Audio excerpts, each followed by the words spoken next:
House ஒய்ஃப்க்கு Sujitha அப்படின்னு சொல்லி கூப்பிட்டுருந்தாங்க. ரொம்ப ஹாப்பியாக இருந்தது. அதில் இவருடைய பர்சனல் கேரக்டர் அதுதான் ரொம்ப ஹைலைட்டாக இருந்துச்சு. ஏன்னா அவங்க பாலிடிக்ஸ் பண்ணால் அங்கே ஒரிஜினாலிட்டி இருக்காது.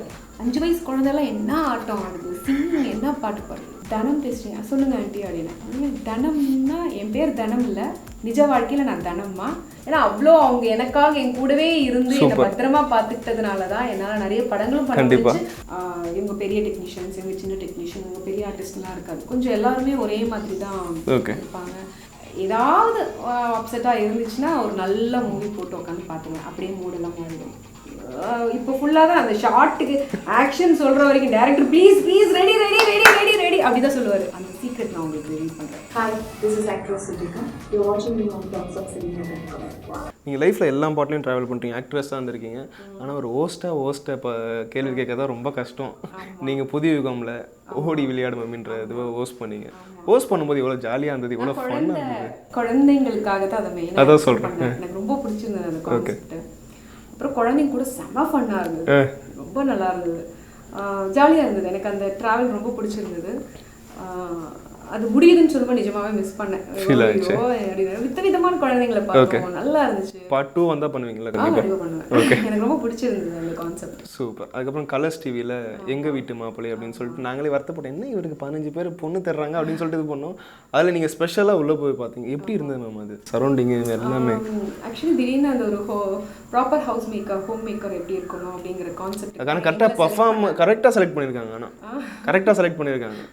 நான் போவேன் அப்படிதான் கூப்பிட்டாங்க. அதுவே எனக்கு பெருமையா இருந்துச்சு. ஏன்னா ஒரு இவ்வளவு பேர் இருக்கும்போது கண்டிப்பா எப்படி ரெண்டுத்தையும் பேலன்ஸ் பண்ற ஒரு ஹவுஸ் ஒய்ஃப்க்கு சுஜிதா அப்படின்னு சொல்லி கூப்பிட்டுருந்தாங்க. ரொம்ப ஹாப்பியா இருந்தது.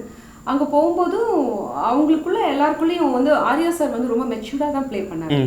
அது வந்து அந்த ப்ரோக்ராம் வந்து ஒரு ஒரு கம்பியில நடக்கிற மாதிரி, இப்படியும் போகக்கூடாது இப்படியும் போகக்கூடாது. அவர் கரெக்டா அவருடைய பிஹேவியர், அவருடைய அங்க போய் பார்த்துப்ப நான் பார்த்தேன் சூப்பராக அதை ஹேண்டில் பண்ணார். அந்த ஷோ ஹிட் ஆச்சு, அதெல்லாம் ஓகே. பட் ஆஸ் அ ஆக்டராக அவர் வந்து அவருடைய கேரக்டர், அதாவது இது வந்து ரியல் கேரக்டர், சினிமாவில் நடிக்கிறது கிடையாது. அழகாக என்ன நடக்குதோ அதான் டெலிகாஸ்ட் பண்ண போகிறாங்க. அவருடைய ரியல் கேரக்டர், அதுவும் அந்த நீ சொன்ன மாதிரி இப்படி இருக்கு, இப்படி போகக்கூடாது இப்படி போகக்கூடாது, ரெண்டு பக்கமும் பிரச்சனை, அழகா அவர் பேலன்ஸ் பண்ணாரு. அங்கேயும் அதே மாதிரி நாங்கள் செட்டுக்கு போகும்போது ரொம்ப ப்ராப்பராக இருந்தது, எல்லாமே ஆர்கனைஸ்டாக இருந்தது. இவங்க வர்றப்போ இவங்க வரக்கூடாது, அந்த மாதிரிலாம் ப்ராப்பராக அவங்க டிசைன் பண்ணியிருந்தாங்க.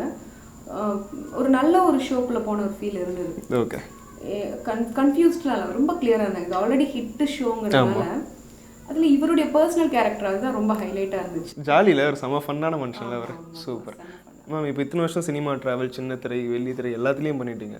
சர்ப்ரைசிங் மூமெண்ட்னா எதுன்னு சொல்லுவீங்க? எந்த மூமெண்ட்டில் ரொம்ப சர்ப்ரைஸான மூமெண்ட்னா இது? சர்ப்ரைசிங் மூமெண்ட் வந்து எனக்கு பிபி ஸ்ரீனிவாசன் சார் அவருடைய கால் எனக்கு வந்து ஃபர்ஸ்ட் டைம் அவர் கால் பண்ணது தான் எனக்கு என் லைஃப்பில் சர்ப்ரைசிங் மூமெண்ட். லெஜெண்டரி சிங்கர் என்ன சொன்னார்? ஃபோன் பண்ணி நான் உன்னோட ஃபேன்மா அப்படின்னாரு. யார் பேசுறீங்க? பிபி ஸ்ரீனிவாசன் பேசுகிறேம்மா அப்படின்னாரு. சார் யார் பேசுறீங்க? யார் பேசுறது? அதுதான் என் லைஃப்பில் எனக்கு கிடைச்ச பெரிய பாக்கியம். ஓகே. அவர் வந்து அதுக்கப்புறம் என் லைஃப்பில் வந்து எனக்கு வந்து ஒரு காட்ஃபாதர் மாதிரி என் கூடவே இருந்தாங்க. எப்போ நாங்கள் வீக்லி மீட் பண்ணிகிட்டே இருப்போம். நிறைய நிறைய நல்ல நல்ல இன்சிடென்ட்ஸ் அவர் கூட இருக்குது. அதுதான் எனக்கு என் லைஃப்பில் கிடைச்ச சர்ப்ரைசிங் பாக்கியம், அனுகிரகம் எல்லாமே. இப்போவும் அவர் என் கூட இருக்கிறாருங்கிறது என்னோட நம்பிக்கை. Super ma'am. ஆனால் எனக்கு ஒரு சந்தோஷம் இருக்குது. சொன்ன மாதிரி நான் சின்ன திரையோட லேடி சூப்பர் ஸ்டார் கிட்ட பேசிகிட்டு இருக்கேன். ஒரு சந்தோஷம் எனக்கு இருக்குது. ஓகேங்களா மேம்? விக்கிபீடியாவில் அந்த டேர்ம் இருக்குது, யார் போட்டாங்கன்னு தெரியல, கூகுளே போட்டிருக்கு போல. ஓகே. இப்போ பெரிய ஆள் அப்படின்னா எப்போ நாங்கள் முடிவு பண்ணோம் அப்படின்னா, பொதுவாக எங்கள் ஆடியன்ஸ்லாம் எப்படி முடிவு பண்ணுவாங்கன்னா, நீங்கள் வந்து ஜட்ஜாக எதனா ஒரு ஷோக்கு போகும்போது தான் ஓகே பெரிய ஆள், அதனால தான் அந்த ஜட்ஜில் உட்கார வச்சிருக்காங்க அப்படின்னு சொல்லிட்டு எல்லாம் அதானே? கண்டிப்பாக அதானே. இந்த டான்ஸ் ஷோக்கெலாம் ஜட்ஜாக போயிருக்கீங்க, ஓகேங்களா? அங்கெல்லாம் இந்த பாலிடிக்ஸ் நடக்குமா? பாலிடிக்ஸ் அது அப்படி அதை எப்படி டிசைன் பண்ணுறதுன்னு தெரியல. அந்த சேனலுக்கான சில ப்ரெஷர்ஸ் இருக்கா அப்படின்னு தெரியாது. பட் ஜட்ஜஸாக நான் பண்ணதாக இருக்கட்டும், போனதை ரொம்ப அவங்க நேர்மையாக இருக்கணும்னு தான் நினைப்பாங்க. ஏன்னா அவங்க பாலிடிக்ஸ் பண்ணால் அங்கே ஒரிஜினாலிட்டி இருக்காது, நம்ம அப்ரிஷியேட் பண்ணுறதுலையும். ஸோ எனக்கு நான் பார்த்த நீங்கள் பார்க்க மாட்டீங்க. ஆமாம், நீங்கள் பார்க்க மாட்டீங்க, அது தெரியும். அது எனக்கு பார்த்த வரைக்கும் அது தெரியல. ஓகே. ஏன்னா அங்கே வந்து அது ரியலாக போனால் தான் அது நிஜமாவே ரியாலிட்டி. நல்லா ஆடுறவங்கள போய் நல்லா ஆடலப்பா அப்படின்னு சொன்னா உங்களுக்கு சொல்ல முடியாது நம்ம மார்க். அதுதான் அந்த மாதிரி இருக்கு. ஸோ அது சில இடத்துல இருக்கலாம், தெரியல. ஜட்ஜ் பண்ணும்போது உங்களுக்கு எவ்வளோ சந்தோஷமா இருந்தது? ஒருத்தங்களை அப்ரிஷியேட் பண்ணுறது தான் ரொம்ப சந்தோஷமான விஷயம். அதுவும் நீங்கள் பண்ணிகிட்டே இருப்பீங்க. திறமைக்கு ஒரு அளவே இல்லை, மனுஷனால் என்ன வேணால் பண்ண முடியும் அப்படிங்கிறது. இந்த மாதிரி ரியாலிட்டி ஷோஸ் நிறைய நான் போகாதது இல்லை. இதுவே நிறைய ரியாலிட்டி ஷோஸ் பார்த்தீங்கன்னா 5 வயசு குழந்தைலாம் என்ன ஆட்டம் ஆடுது, சிங்கிங் என்ன பாட்டு பாடுது. ஸோ திறமைக்கு எல்லையே இல்லை. இந்த ரியாலிட்டி ஷோஸ் வந்து அதை என்ஹான்ஸ் பண்ணுறதுனால சேனல் என்னை பொறுத்த வரைக்கும் நான் வந்து மீடியாவை இதில் சப்போர்ட் தான் பண்ணுவேன். Okay, super. நீங்கள் ஒரு சைல்டு ஆர்டிஸ்டாக இருக்கும்போது இப்போ சில்ட்ரனை பார்க்கும்போது கொஞ்சம் இதுவாகவே இருக்கும்ல. அப்போ வந்து இருக்கீங்களா நம்ம காலத்தில் அந்த மாதிரிலாம் இல்லையே அப்படின்னு சொல்லி பேசவே தெரியல. நான் என் பையன் பேசுறதெல்லாம் பார்க்கும்போது இதெல்லாம் நான் பேசியிருப்பேனா, நான் யோசிச்சிருக்கேனா அப்படிங்கிறது. அதில் அந்தளவுக்கு மெச்சூர்டாக இருக்காங்க பசங்க. ஓகே. அண்ட் இப்போ இருக்கிற அதான் ஃபாஸ்ட்டாக போகுது. நம்ம வந்து ஒரு வருஷம் ஆரம்பிக்கிறது அதுக்குள்ளே முடியுதுன்னு நம்ம நினைக்கிறோம். பட் அதே 24 hours தான் க்ராஸ் பண்ணுறோம். அந்த அளவுக்கு நம்ம எல்லாம் ஆக்குப்பைடாக இருக்கோம். நம்மளாக இருக்கட்டும், குழந்தைங்களா இருக்கட்டும். அதுதான் எனக்கு தெரியுது. ஸோ ரொம்ப ஃபாஸ்ட்டாக போயிட்டுருக்கோம். ஸோ அதுக்கு நம்ம கோப்பப் பண்ணணும், நம்மளே டெவலப் பண்ணிக்கணும். ஈக்குவலாக நம்ம கோப்பப் பண்ணணுங்கிறது தான் இப்போ பெரிய முயற்சியாகவே இருக்குது. Okay, super ma'am. 10 வருஷம் ஆச்சுன்னா அவன் சொல்லுவா, நீ கொஞ்சம் வெயிட் பண்ண, நான் சொல்கிறேன் டிசிஷன் படி நம்ம நீ கேளு அப்படின்னு இல்லை. அந்த அளவுக்கு இம்ப்ரூவ்மெண்ட் ஆகிட்டாங்க பசங்க. அளவுக்கு சூப்பர். பாண்டியன் ஸ்டோர்ஸ் ஓகேங்களா, இவ்வளோ ஸ்பெஷல் உங்களுக்கு? இப்போ எனக்கு பாண்டியன் ஸ்டோர்ஸ் ரொம்ப ஸ்பெஷல். ரேட்டிங் ஏறுது அப்படிலாம் சொன்னால் நாங்களாம் செலிப்ரேட் பண்ணுவோம். சேட்டிங்கில் வந்து பயங்கர ஹாப்பி. அது ரியல் ஹாப்பினஸ் தான். ஸோ இந்த ப்ராஜெக்ட் பார்த்தீங்கன்னா நாங்கள் ஃபஸ்ட்டு நடிக்கிறப்போ ஒவ்வொரு கேரக்டர் அமையுது இல்லையா, அது எந்த ப்ராஜெக்டாக இருந்தாலும் நமக்கே தெரியும் அதுவாக அமையும். If it is a hit project அப்படியே வந்து எல்லாம் அமையும். ஸோ அது வந்து இது ஹிட் ஆகும் அப்படிங்கிறது நமக்கு ஒரு ஐடியா வரும். ஸோ அந்த மாதிரி எனக்கு இந்த ப்ராஜெக்டில் ஒவ்வொரு கேரக்டர்ஸும் பெரிய ஸ்டார் காஸ்ட்னு நினைக்கிறேன்ல, ஒரு படத்தில் இருக்கிற மாதிரி எல்லாமே தெரிஞ்சு முடிஞ்சு. இப்போ கோ சிஸ்டர்ஸாக சித்ரா பண்ணுறாங்க, அப்புறம் இன்னொரு மீனா பண்ணுறாங்க, அப்புறம் சாந்திமா பண்ணுறாங்க, ஷீலாமா பண்ணுறாங்க, பிரதர்ஸாக குமரன் வெங்கட். இதெல்லாம் அமையும் போதே, இந்த கேரக்டர்ஸ் எல்லாம் அமையும் போதே இது அழகாக ஃப்ரேம் ஆகுதே, அழகாக அது கோர்வை ஆகுதே, இது ஒரு அழகாக மாலை ஆகிட்டு இருக்கே அப்படிங்கிற மாதிரி ஒரு ஃபீல் இருந்தது. ஸோ அது இப்போ சக்ஸஸ், நாங்கள் இப்போ தானே success, we are enjoying the success. போயிட்டுருக்கு, நல்ல ரேட்டிங் வருது, ஆடியன்ஸ் ரெஸ்பான்ஸ் வருதுங்கிறதெல்லாம் இப்போ அது ஸ்பெஷல் மூமெண்ட் எங்களுக்கு. ஓகே. ஸோ இன்னும் நல்லா வரணும் அந்த மாதிரி அதில் தானே நம்ம கான்சென்ட்ரேட் இருக்கும். So this is special for me. Super. மறக்க முடியாத காம்ப்ளிமெண்ட் எது சொல்லுவீங்க மக்கள்கிட்ட இருந்து வந்தது? மக்கள்கிட்ட இருந்து இப்போ ரீசெண்டாக ஒரு காம்ப்ளிமெண்ட் வந்தது. முந்தானேத்து தான். ஓகே. ஒரு 60 years ஓல்டு ஒரு ஆன்ட்டி ஃபோன் பண்ணாங்க. அம்மா நான் தாம்மா வந்து தனம் பேசுகிறேன் அப்படின்னாங்க. இந்த கேரக்டர் நான் தனம் பேசுறீங்க, சொல்லுங்க ஆண்டி அப்படின்னா. தனம்னா என் பேர் தனம் இல்லை, நிஜ வாழ்க்கையில் நான் தனம்மா. நிஜமாவே எங்களுக்கு பாண்டியன் ஸ்டோர்ஸ் கடை இருக்குமா, அந்த பாண்டியன் ஸ்டோர்ஸ்னு கடை டைட்டில் இருக்கிறதுனால பார்க்க ஆரம்பித்தோம். ஆனால் அப்படியே எங்கள் கதை மாதிரியே இருக்குமா அப்படின்னாங்க. எனக்கு ஒன்றுமே புரியல. நான் அப்படியே சொல்லுங்க ஆண்டி எப்படி என் நம்பர் கிடைச்சது? நான் ஒருத்தர் மூலமாக கண்டுபிடிச்சி எப்படியோ நாங்கள் கஷ்டப்பட்டு வாங்கிட்டோம். பாண்டியன்கிறது என் ஹஸ்பண்டோட பேர், துரைபாண்டி. அவர் சபரிமலை போயிருக்காராமா. 3 குழந்தைங்களுக்கு லவ் மேரேஜ் நான் தான் பண்ணி வச்சேன், அவனுங்க நான் பையன் மாதிரி வளர்த்தேம்மா அப்படிதான் சொல்றாங்க அவங்க. அதாவது போன ஜென்ரேஷன்ல பாண்டியன் ஸ்டோர்ஸ் நிஜமாவே இந்த கதை இருந்திருக்குங்கிறாங்க. எனக்கு நிஜமாவே அப்புறம் ரொம்ப சந்தோஷமா இருக்குமா, நீ வந்து அந்த தனமா நீ வந்து பண்றதெல்லாம் பார்க்கும்போது எனக்கு ரொம்ப சந்தோஷமா இருக்கு. நான் என்னோட டைரி எடுத்துட்டு வரேன், நான் எழுதியிருக்கேன், படிச்சு பாரு, அப்பதான் நான் சொன்னதை நம்புவேன். நாங்க ஸோ கண்டிப்பாக வாங்கன்னு சொல்லியிருக்கேன். எனக்கு தெரிஞ்சு நெக்ஸ்ட் வீக் வருவாங்க. Real Pandian store, real Pandian ஸ்டோர்ஸ்னு ஃபோட்டோ எடுக்கலாம். நாங்களும் வந்து ஒரு டிபேட் வச்சிருவோமே, நாங்களும் செம்மையா இருந்தது. எனக்கு நிஜமாவே நம்ப முடியல. இது வந்து வியப்புல மேம், இதெல்லாம் வியப்பு தான் கண்டிப்பா. ஏதாவது இந்த மாதிரி சீக்வன்சஸ் எல்லாம் இருந்திருக்கலாம். பட் ரியலாக ஒரு ஃபேமிலி ஃபோன் பண்ணி நாங்கள் அப்படித்தான் எங்கள் குடும்பம், அவங்களுக்கு இப்போ 60 வயசாமா, அவங்க முன்னாடி நடந்தது இதெல்லாம் நடந்திருக்காங்க. எல்லாமே பெரிய கலெக்ட் பண்ணிட்டு வருவாங்க. கல்யாணம் ஆகி அவங்களுக்கு குழந்தை பிறந்து கல்யாணம் அந்த மாதிரி எல்லாம் பெரிய அடுத்த ஜென்ரேஷன்ல இருக்காங்க. பட் முதல் ஜென்ரேஷன்ல பாண்டியன் ஸ்டோர்ஸ்ங்கிற கடை இருந்தப்போ இதுதான் அவங்க குடும்பமா இருந்ததுன்னு அவங்க எனக்கு சொல்றாங்க. அப்ப எப்படி இருக்கும்? எனக்கு ஒரு எபிசோடா வருவாங்க, நம்ம லைஃப்ல இதெல்லாம் வந்தது அப்படின்னு சொல்லிட்டு அப்படி சிங்காவதா என்னவோ ரீகலெக்ட் பண்ணிட்டு வருவாங்க சொல்லியிருக்காங்க என்கிட்ட. அப்போ பாண்டியன் ஸ்டோர்ஸ் பார்ட் 2 வந்து படமா எடுங்க, ஓகேவா? இது ஆடியன்ஸோட ரெஸ்பாண்ட் தான் இது. இல்லைன்னா அவங்க இவ்வளோ தேடி என்னை கண்டுபிடிச்சி பேசி கண்டிப்பா. அதுவும் 60 வயசுல அவங்க சிரமப்பட்டு பண்ணியிருக்காங்கன்னா பெரிய விஷயம் தானே. ஊருக்கு போயிருக்காரு, மலைக்கு போயிருக்காரு, வந்தோடனே நாங்கள் எல்லாம் வருவோம் உங்களை பார்க்க. சூப்பர், வாங்கன்னு சொல்லி. Okay ma'am. அதே ஸ்பெஷலான மூமெண்ட் தான் இல்லாது. இது சைல்டு ஆர்டிஸ்ட் பண்ணும்போது வீட்டில் ரொம்ப சப்போர்ட் இருந்தால் தான் நம்மளால பண்ண முடியும். அப்பா அம்மாலாம் அதை பார்த்துட்டு எப்படி பாராட்டுவாங்க, அதை நீங்கள் எப்படி எடுத்துப்பீங்க? சைல்டு ஆர்டிஸ்டாக இருக்கும்போது வீட்டில் சப்போர்ட்லாம் ஒன்றும் கிடையாது. அது அவங்க தான் எல்லாமே சப்போர்ட் பண்ணுறதே அவங்க தான். இப்போதான் சப்போர்ட் நமக்கு. ஓகே. சைல்டு ஆர்டிஸ்டாக இருக்கும்போது அவங்க தானே தூக்கிட்டு போய் உட்கார வைப்பாங்க, தூக்கிட்டு வந்து உட்கார வீட்டில் உட்கார வைப்பாங்க.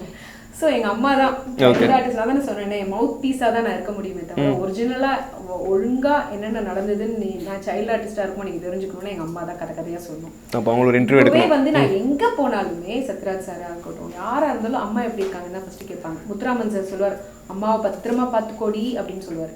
ஏன்னா அவ்வளோ அவங்க எனக்காக என் கூடவே இருந்து என்னை பத்திரமா பார்த்துக்கிட்டதுனால தான் என்னால் நிறைய படங்களும் பண்ண முடிச்சு. அதே மாதிரி என்னால் ஸ்டடீஸும் கண்டினியூ பண்ண முடிச்சு. எங்கள் அம்மா வந்து டெய்லி ஷூட்டிங் முடிச்சா எனக்கு டியூஷன் பண்ணுவாங்க.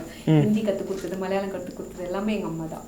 ஸோ என்னை பொறுத்த வரைக்கும் அந்த அளவுக்கு பேலன்ஸ் பண்ணி நம்ம எஜுகேஷனும் கொண்டு போக முடிஞ்சு, நம்ம லைஃப்பில் ஒரு ப்ராப்பரான இடத்துல கொண்டு வர வச்சு, ஒரு ப்ராப்பரான பர்சனை செலக்ட் பண்ணி கல்யாணம் பண்ணி எல்லாமே பண்ணதுங்கிறது பேரண்ட்ஸ்க்கு தானே. Super. So all credit goes to amma. Okay, all credit goes to amma. எத்தனை லாங்குவேஜ் தெரியும் உங்களுக்கு? எனக்கு நல்லா தெரியும், பர்ஃபெக்டாக பேசக்கூடியது Telugu, Malayalam, Tamil, Hindi, English. Kannada I can manage, அளவுக்கு பேசுவேன். அப்புறம் வந்து உருது கற்றுக்கணும்னு ஆசை, இன்னும் முயற்சி பண்ணலை. உருது கற்றுக்கணும்னு ஒரு ஆசை இருக்குது. இப்போ கிட்டத்தட்ட 3 சவுத் லாங்குவேஜஸ் வந்துச்சு. தெலுங்கு படிக்கவும் செய்வேன் நான். மலையாளம், தெலுங்கு, ஹிந்தி எல்லாம் படிக்கவும் தெரியும். எனக்கு தெலுங்கு வந்து எனக்கு ரொம்ப பிடிக்கும் அந்த லாங்குவேஜ், அதனால படிக்க நானே கற்றுக்கிட்டேன். Okay. So I can read and right also Telugu. Super. இப்போ தமிழ் இண்டஸ்ட்ரியை பற்றி நிறைய பேசிட்டோம். நீங்கள் தெலுங்கு, மலையாளம் போன்ற நிறைய இண்டஸ்ட்ரியில் ஒர்க் பண்ணியிருக்கீங்க. அங்கெல்லாம் ஒர்க் பண்ணும்போது எப்படி இருக்கும் உங்களுக்கு சந்தோஷம்? சரி, மலையாளம் கொஞ்சம் சோஷியலாக இருப்பாங்க எல்லாருமே. ஓகே. இந்த ஏற்றத்தாழ்வு கம்மியாக இருக்கும், ரொம்ப ஃப்ரெண்ட்லியாக. அந்த மாதிரி ஃப்ரெண்ட்லி இன் சென்ஸ் இவங்க பெரிய டெக்னீஷியன்ஸ், இவங்க சின்ன டெக்னீஷியன், இவங்க பெரிய ஆர்டிஸ்ட்லாம் இருக்காது. கொஞ்சம் எல்லாருமே ஒரே மாதிரி தான் இருப்பாங்க. எல்லாருமே வந்து இந்த மேடம் கூப்பிட்றதே கம்மியாக இருக்கும், சேச்சி அப்படி தான் கூப்பிடுவாங்க. ஸோ அந்த மாதிரி தான் இருக்கும். தெலுங்குல வந்து கொஞ்சம் அந்த டிஃப்ரென்ஸ் இருக்கிற மாதிரி இருக்கும்.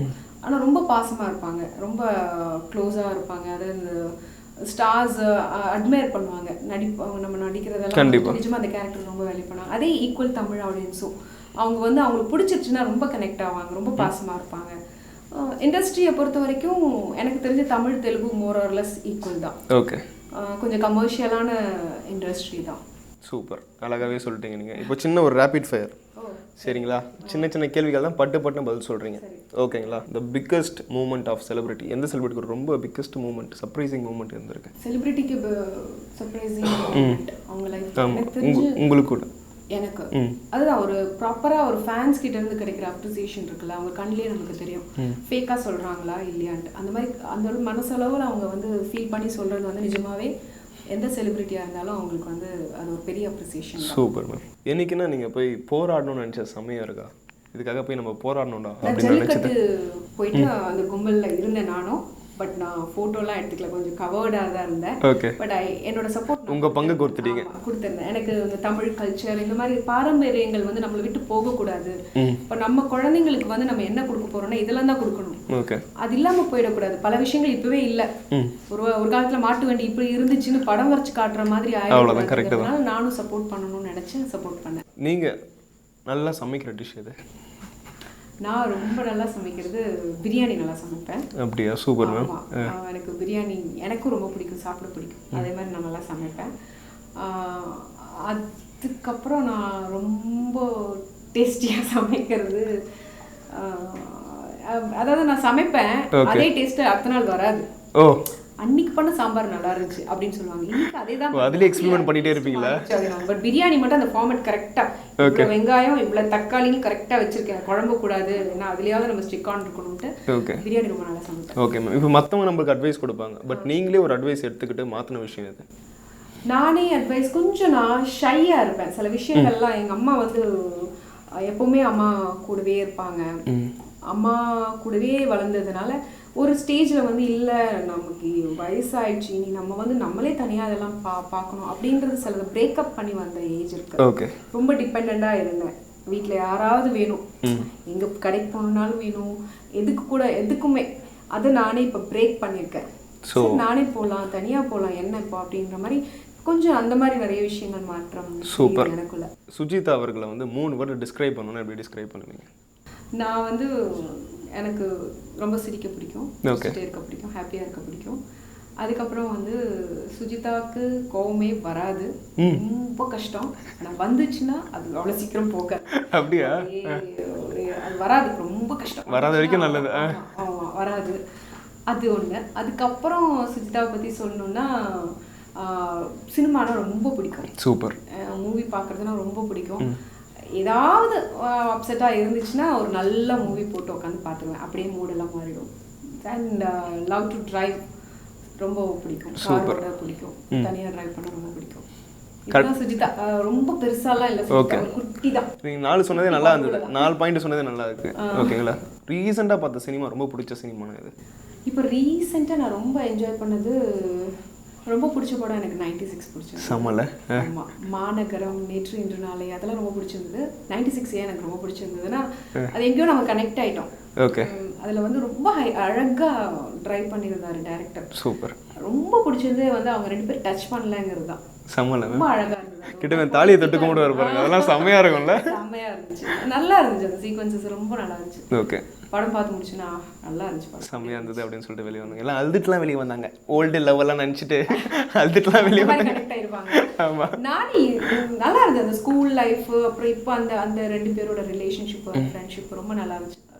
எங்க அண்ணன் விஜய் சேதுபதி வேற, ஜானகி, ராமச்சந்திரன், நிஜமாவே ஒரு சீதா ராமனோட அந்த மாதிரி நல்லா இருந்துச்சு. சூப்பர். உங்களோட ஆல் டைம் செலிபிரிட்டி கிரஷ்னா யாரு? எனக்கு அது பிரச்சனை இருக்கு, நான் ஒருத்தரை ஸ்டிக் ஆன் பண்ண மாட்டேன். அந்த படம் ரொம்ப நல்லா பண்ணாருன்னா அவர் ரொம்ப பிடிக்கும். இப்போ எனக்கு வந்து விஜய் தேவர்கொண்டா ரொம்ப பிடிக்கும். விஜய் தேவர்கொண்டா செம்ம இல்லை? ஆனால் எல்லாம் எங்களுக்கெல்லாம் பொறாமையாக இருக்குது, எதுக்கு எல்லா கேர்ள்ஸ்க்கும் இந்த மனுஷனை பிடிக்குது, என்னதான் வச்சிருக்காரு, நான் போய் கேட்டுட்டு வரணும்டா அப்படின்னு சொல்லுவாங்க. ஒரு ஆட்டிடியூட் இருக்குல்ல, நேச்சராகவே அப்படிதான் இருக்காரு, அதனால பிடிக்குது. ஒரு மேன்லி ஆட்டிடியூட் இருக்குல்ல, அதனால தேவர்கொண்டா. அர்ஜுன் ரெட்டிலாம் பா, எங்களுக்கே வந்து நாங்களே லவ் பண்ண ஆரம்பிச்சிட்டோம் அவர், அந்த மாதிரி செம்மையா நடிச்சிருந்தாரு. மாறிட்டே ஒருத்தர் நீங்க கேட்டதுனால தான் நான் அப்படியே டக்குன்னு ஸ்டாப் ஆயிட்டேன். சூப்பர். ரித்திக் ரோஷன் பிடிக்கும், அமீர் கான் சார் பிடிக்கும், அதுக்கப்புறம் மகேஷ் பாபு பிடிக்கும், இங்க சம்டைம்ஸ் கமல் சார் ரொம்ப பிடிக்கும். அப்படி மாறிட்டே சேஞ்ச் ஆயிட்டு வரும். ஆமா, அதுதான் பிரச்சனை என்கிட்ட. இவர்தான் அப்படின்லாம் கிடையாது, ஸ்டிக் ஆக மாட்டோம். எல்லாரையும் பிடிக்கும், எல்லாரும் கலைஞர்கள் தானே, அந்த மாதிரி. எனக்கு வந்து தேவர்கொண்டா ரொம்ப பிடிக்கும். சூப்பர் விஜய் தேவர்கொண்டா. சூப்பர். அதுக்கப்புறம் ஒரு விஷயம் நீங்க மாத்திக்கினது எது? நான் மாத்திக்கிட்டது வந்து எனக்கு எழுதுறது ரொம்ப பிடிக்கும். ஓகே. அது ரொம்ப கம்மியாயிடுச்சு. கடந்த ஏதாவது எழுதிட்டே இருப்பேன், ஏதோ கிரிக்கிட்டே இருப்பேன், அது ரொம்ப பிடிக்கும் எனக்கு. இப்போ அந்த மாதிரி திருப்பி ஸ்டார்ட் பண்ணியிருக்கேன். திருப்பியும் சில விஷயங்கள்லாம் அப்படியே எழுதிட்டு வரேன். மெமரிஸ். ரைட்டிங் ரொம்ப பிடிக்கும். ஓகே. ரைட்டிங், அப்புறம் புக் ரீடிங், அதெல்லாம் கம்மியாயிடுச்சு. முதல்ல இருந்தது, இப்போ அதெல்லாம் திருப்பியும் அப்படியே கொண்டு வரேன், கலெக்ட் பண்ணி எழுதிட்டு வரீங்க. சூப்பர். நீங்கள் நிறைய சிரிப்பீங்கன்னு சொன்னீங்க, கடைசியாக எந்த விஷயத்துக்கு பயங்கரமாக சிரிச்சிங்க? பயங்கரமாக சிரிச்சது கடைசியாக இங்கே தான், இந்த பாண்டியன் ஸ்டோர்ஸ் டீம் ஏதாவது கரெக்டாக பண்ணுவாங்க, அப்படியே பயங்கரமாக சிரிக்கிறது. அது ஒரு இன்சிடென்ட் நடந்தது, அவர் ஏதோ ஸ்டாலின் சாரா இழுத்து விட்டாரு, விழுந்து விழுந்து சிரிச்சுட்டே இருந்தோம். இப்போ ஃபுல்லாக தான் அந்த ஷார்ட்டுக்கு ஆக்ஷன் சொல்கிற வரைக்கும் director please please ready ready ready ready ready அப்படி தான் சொல்லுவார். நான் சிரிச்சுக்கிட்டே இருப்பேன், எதையோ ஒன்று பேசிட்டு, காலில் விடுற கெஞ்சி கேட்குற ரெடிங்கிற மாதிரிலாம் இருக்கும். அந்தளவுக்கு ஃபன்னாக இருக்கும். சூப்பர். உங்களோட லைஃப் ஒரு பயோபிக் எடுக்கிறாங்கன்னு வைங்க, என்ன பேர் வைக்கணும்னு ஆசைப்படுவீங்க? என் சினிமா என் குடும்பம். செம. என் சினிமா என் குடும்பம், கீழே சுஜிதா அப்படின்னு போடலாம். சினிமா குடும்பம் இதுதான் நான் சுற்றி இருந்து. கண்டிப்பா. அதனால என் சினிமா என் குடும்பம் அப்படி சர்க்கிள் வேற போட்டுருவோம் மேலே, இதை சுற்றி தானே வந்திருக்கீங்க. ஓகேங்களா? இப்போ வந்து ஒரு உங்களோட ரகசியம், சீக்ரெட் ஒன்று எங்களுக்கு எதனா ரிவீல் பண்ணுங்க. ரிவீல் பண்ணுற மாதிரியா? எங்களுக்கு தெரியாத விஷயத்த ஒன்று. தெரியாத விஷயத்த ஒன்று சொல்லணும்னா, இந்த சோஷியல் நெட்வொர்க்லாம் நான் ரொம்ப ஜீரோ. அப்படியா? இப்போ தான் இன்ஸ்டாகிராம் எப்படி யூஸ் பண்ணுறதுன்னு கற்றுக்கிறேன். இந்த மியூசிக்கலிலாம் பண்ணிட்டு இருக்கீங்கன்னு நினைக்கிறேன். இந்த கேங்கோட பண்ணிட்டு அதுலேயுமே வந்து 1 or 2 இவங்க வந்து ஒரு 25-30 பண்ணாங்கன்னா எப்போது ஒன்று பண்ணுவேன். ஓகே. ஸோ அதுதான் உண்மை. அந்த சீக்ரெட் நான் உங்களுக்கு ரிவீல் பண்ணுறேன். சூப்பர். ஸ்மார்ட் ஃபோன்லாம் வச்சுக்கோமே தவிர இந்த மாதிரிலாம் நான் ஃபேஸ்புக்லேயே ஆக்டிவ் கிடையாது. ஓகே. ஸோ அதெல்லாம் இப்போ தான் இதெல்லாம் இப்படிலாம் பண்ணணுமா அப்படின்னு கேட்குறேன். Okay ma'am. இப்போ விஜய் டிவியில் பாண்டியன் ஸ்டோர்ஸ் வருது, இதை தவிர்த்து உங்களுக்கு பிடிச்ச சீரியல்னா இது? நான் பார்க்குற சீரியல் கேட்குறீங்களா? நான் சீரியல் பார்க்குறது ரொம்ப கம்மி தான். ஓகே. நம்ம ஷூட்டிங் ஸ்பாட்ல சீரிஸ்லாம் பார்ப்பேன், வெப் சீரிஸ் அந்த மாதிரி. ஓகே. பார்ப்பேன். அப்புறம் சொன்ன மூவிஸ் தான் ரொம்ப பிடிச்சதே, மூவிஸ் தான். ஓகே. இப்போ வெப் சீரிஸ் நல்லா இருக்கு, மூவிக்கு ஈக்குவலாக இருக்கிறதுனால அதை பார்க்க ஆரம்பிச்சிருக்கேன். சூப்பர். சீரியல்ஸ் வந்து இப்போ இது பார்க்கறதுக்கு முன்னாடி ஒரு சீரியல் அப்படி ஏதாவது 5 நிமிஷம் அப்படி பார்ப்பேனே தவிர ஒன்றும் ப்ராப்பராக ஃபாலோ பண்ணல நான். ஓகே. ஸோ இதை பற்றி நான் சொல்கிறது தப்பு. ஓகே. இன்னமும் உங்ககிட்ட இருக்கிற ஒரு குழந்தைத்தனமான விஷயம் எது சொல்லுவீங்க? இன்னும் என்கிட்ட குழந்தைத்தனமான விஷயம்னா, ஏன்னா என்கிட்ட இருக்கிற குழந்தைத்தனம்னு எனக்கு தெரியாதுல்ல, எங்கள் வீட்டில் இருக்கிறவங்க சொல்லுவாங்க. இப்போ ஃபார் எக்ஸாம்பிள் என் ஹஸ்பண்ட் சொல்லுவார், இப்போவும் பார்த்தீங்கன்னா நான் வந்து அந்த ஒரு மெச்சூர்டாக பேசணும் அப்படின்னு நினைக்க மாட்டேன். அந்த மாதிரி கொஞ்சம் அப்படியே விளையாட்டா குழந்தைத்தனமாக தான் பேசுவேன். அப்படிங்கிறது அந்த ஒரு அதுதான் சைல்டிஷ்னஸ் நான் நினைக்கிறேன், அப்படின்னு நினைக்கிறேன். மற்றபடி ரொம்ப மெச்சூர்டாக தான் இருப்பேன். Super ma'am. சென்னையில் உங்களுக்கு பிடிச்ச பெஸ்ட் ஸ்பாட்னா இது? சென்னையில் எனக்கு ரொம்ப பிடிச்ச ஸ்பாட் என் வீடு தான். என் வீடு தான் ரொம்ப பிடிக்கும். ஓகே. பீச்சுக்கெலாம் போக பிடிக்கும். இந்த பெசன்ட் நகர் சைடு அந்த மாதிரிலாம் போவோம். பட் ஆல்வேஸ் சென்னையில் எனக்கு என் வீடு தான் ரொம்ப பிடிக்கும். சூப்பர். ரொம்ப பிடிக்கும். Okay ma'am. இப்போ ஆடியன்ஸுக்கு ஒரு அட்வைஸ் சொல்லணும்னா என்ன சொல்வீங்க? பார்க்குற ஆடியன்ஸ்க்கு என்ன அட்வைஸ்? இப்போ ஒரு படம் பார்க்கணும்னா இதுக்காக இந்த படத்தை பாருங்கப்பா அப்படின்னுவாங்க. ஓகேங்களா? இந்த பாண்டியன் ஸ்டோர்ஸை ஏன்பா பார்க்கணும் அப்படின்ற? பாண்டியன் ஸ்டோர்ஸ் வந்து உங்களுக்கு வந்து டெக்னிக்கலி ஹை குவாலிஃபைட் சீரியல்னா நான் சொல்ல மாட்டேன். ஓகே. பாண்டியன் ஸ்டோருங்கிறது ஒரு நிஜமான ஒரு குடும்பத்தில். இப்போ நம்ம சீரியல் பார்க்குறோன்னா ஆல்மோஸ்ட் சீரியல்ஸ் வந்து இந்த ஃபேமிலி ட்ராமா தான் இருக்கும். அதில் கொஞ்சம் இப்போல்லாம் பார்த்தீங்கன்னா கொஞ்சம் ரொமான்ஸு அந்த மாதிரி யங்ஸ்டர்ஸ் அட்ராக்ட் பண்ணுறதுக்கு. பாண்டியன் ஸ்டோர்ஸை பொறுத்த வரைக்கும் ஒரு ஜாயிண்ட் ஃபேமிலி இருந்தால் இப்படி இருந்திருக்கும்.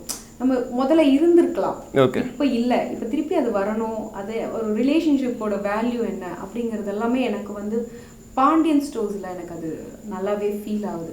ஒவ்வொரு டயலாக் பேசும்போதும் நான் நடிக்கும் போதும் அந்த சொந்தங்கள், நான் என் ஹஸ்பண்டை மாமான்னு கூப்பிடுறது கூட நிறைய பேருக்கு பிடிச்சிருக்கு. ஓகே. ஸோ அந்த மாதிரி இதை வேல்யூ, ரிலேஷன்ஷிப்போட வேல்யூ, அப்புறம் ஒரு குடும்பம், அந்த ஒரு வர்ற பிரச்சனைகள் சால்வ் பண்ணுறது, இந்த மாதிரிலாம் நீங்கள் பார்த்தீங்கன்னா இந்த சீரியல் நிஜமாகவே ரொம்ப நல்ல சீரியல். உங்களுக்கு பிடிக்கும். என்ன எல்லா வீட்லேயும் அழுகுறாங்க, எல்லா வீட்லேயும் ஒரு வில்லி இருக்காங்க அப்படி யோசிக்காதீங்க. ஏன்னா ரியலாக லைஃப்பில் பார்த்தீங்கன்னா நம்மளை அறியாமல் சில இடத்துல நம்மளே வில்லத்தரமாக பேச வேண்டி வரும். ஸோ சிச்சுவேஷன் பொறுத்த வரைக்கும் ஒவ்வொரு சிச்சுவேஷனில் ஒரு வில்லன் இருப்பாங்க. அப்போ நான் எங்கள் வீட்டில் நான் பேசுகிறது சில டைம் நான் பேசுகிறது தப்பாக இருக்கலாம், அது எனக்கு தெரியாது அந்த டைமில். ஸோ அந்த மாதிரி தானே தவிர கதையாக போகும்போது இந்த மாதிரி விஷயங்கள் கட்டங்கள் பாஸ் பண்ணி தான் போகணும். ஸோ இந்த சீரியலை பொறுத்த வரைக்கும் ஒரு நல்ல ஃபேமிலி ட்ராமா நீங்கள் பார்க்கலாம். நைட்டு 10 மணிக்கு நிம்மதியாக அதை பார்த்துட்டு அப்படியே சாப்பிட்டு தூங்குனீங்கன்னா ஒரு நல்ல குடும்பத்தை பார்த்த மாதிரியே இருக்கும். ஓகே. அப்போ கடைக்கு வந்து எதனா அக்கௌண்ட் வச்சு கூட எதனா வாங்கிட்டு போகலாம். நீங்கள் வாங்கிக்கோங்க. எங்கள் கடை அங்கே காரைக்குடியில் ஆல்வேஸ் திறந்துருக்கும். சூப்பர். இப்போ ஜோடி நம்பர் 1 ஒரு ஷோ போயிட்டு இருக்கு விஜய் டிவியில். உங்கள் டீமை ரெப்ரசன்ட் பண்ணி சித்ரா அவர்களும் ஆடிட்டு இருக்காங்க. அந்த வெண்ணிலவே சாங்லாம் என்னடா பிரபுதேவா திருப்பி வந்து ஃபேவரட் சாங். அதான் நான் அவங்க என்கிட்ட வந்து வெண்ணிலவே பண்ண ஃபேவரட் சாங். அந்த படம் நான் பார்க்கும்போது தேட்டரில் அப்படியே எனக்கு அப்படியே ஃபுல்லாக அரிச்சது அந்த பாட்டு. அதே மாதிரி இருக்கணும்னு அதே மாதிரி பண்ணியிருந்தாங்க. 2 பேரையும் நான் பயங்கரமாக அப்ரிஷியேட் பண்ணேன். எனக்கு ரொம்ப பிடிச்சிருந்தது அவங்க பர்ஃபார்மன்ஸ். இந்த வீடியோ உங்களுக்கு பிடிச்சிருந்தா லைக் பண்ணுங்கள், கமெண்ட் பண்ணுங்கள், ஷேர் பண்ணுங்கள். Subscribe to talks of cinema.